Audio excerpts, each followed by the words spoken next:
I was always kind of dreaming of this game since I've been a kid, you know, in a really real way. I didn't think, oh, I'll make that game. I just thought, wouldn't it be cool if there was a game where, and I think everyone has had that. I think I heard somebody saying it's like a pitch from a child, basically, which is like, you know, there'll be a universe and you can go everywhere and you can have a ship and you can shoot lasers and, you know, all that kind of thing. It's like the most childish idea for a game in the world. And it was really fueled by sci-fi as I had always experienced it, which was books that I'd grown up with, like actual science fiction. We always knew that we wanted to make No Man's Sky. At the time, that was called Project Skyscraper, because we wanted a big, ambitious name for it. But we always knew the type of game we wanted to make, and we'd known it before we even started Hello Games, and we had talked about it at that point. And we knew that Joe Danger was going to be a stepping stone towards that. The Joe Danger series, which was like 4 games in the end, like 2 on console and 2 on mobile, they were like a complete labor of love, you know. Like, I love those games still. A lot of people did, and they were way more successful than we thought they would be or had any right to be, because we were so terrible at everything apart from making games.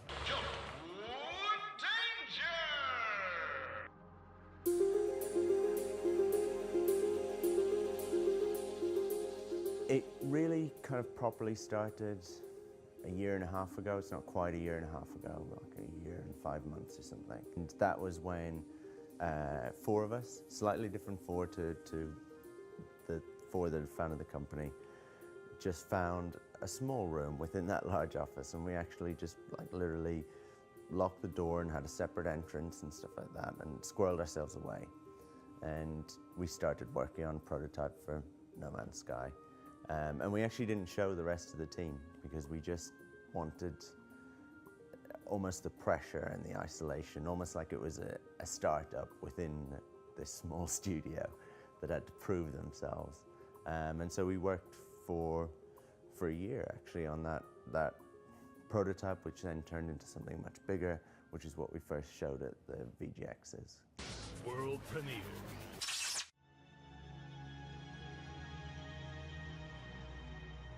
Christmas Eve, I got like a text and then a call saying like the office is starting to flood, this kind of space that we had done up ourselves and everything that was like, you know, kind of quite personal to us, I guess, was pretty much kind of wiped out within a few hours, basically.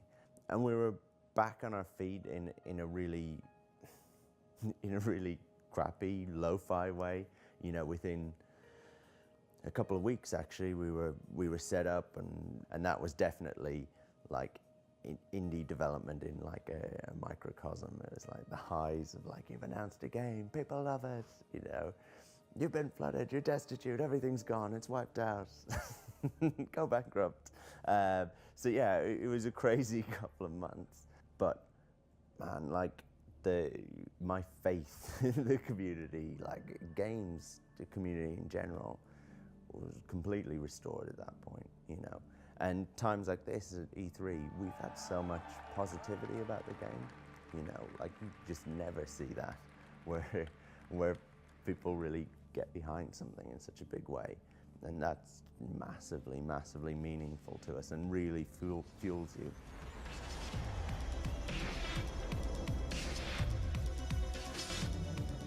There is this thing that it's set in this infinite, procedurally generated universe, but that's actually not why we're making the game. We're not making some sort of tech demo or something like that.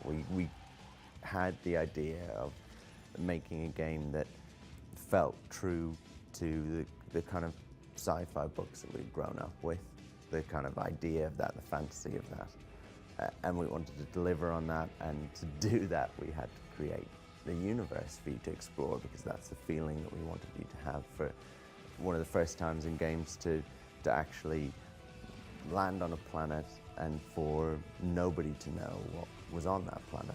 Not the creator of the game, not anyone else, because no one else has ever been there before.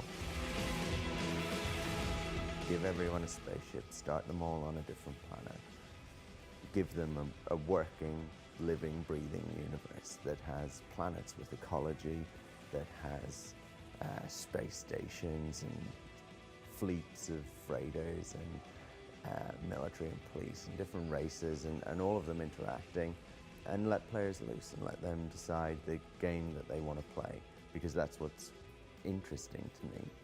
I'm really interested by things that are less descriptive, actually, and less, hard-coded about what way you have to play it, and that don't start with a tutorial and then just kind of land you in and let you off to make your own fun. Having said that, it isn't just like some sort of empty blank canvas. There is a lore to the universe, and there are decisions that we make based on that, and it has a personality. It is generally a pretty dangerous place to be, as it should be kind of for sci-fi. It isn't just some ambient utopia, right? You are always in danger. Actually, everyone starts on a different planet, but everyone starts on a different planet on the outside edge of the galaxy. And they all share that same galaxy. And for most people, they will try and make the journey to the center of the galaxy. And there's a reason why you would want to do that. But that is a journey that they will undertake. And to do that, they will need to upgrade their ship, upgrade their weapons, upgrade their suit. And they will need to plan, and they will need to cooperate with other players to an extent. And they will actually need to be quite clever. And there is a game beyond that, and you can continue to play. But for a lot of people, that's the core journey that they will be on. They will think, I started out with the smallest, crappiest ship you could imagine, and I got to a point where I could get to the center of the galaxy and see what was there. And we want that to be significant.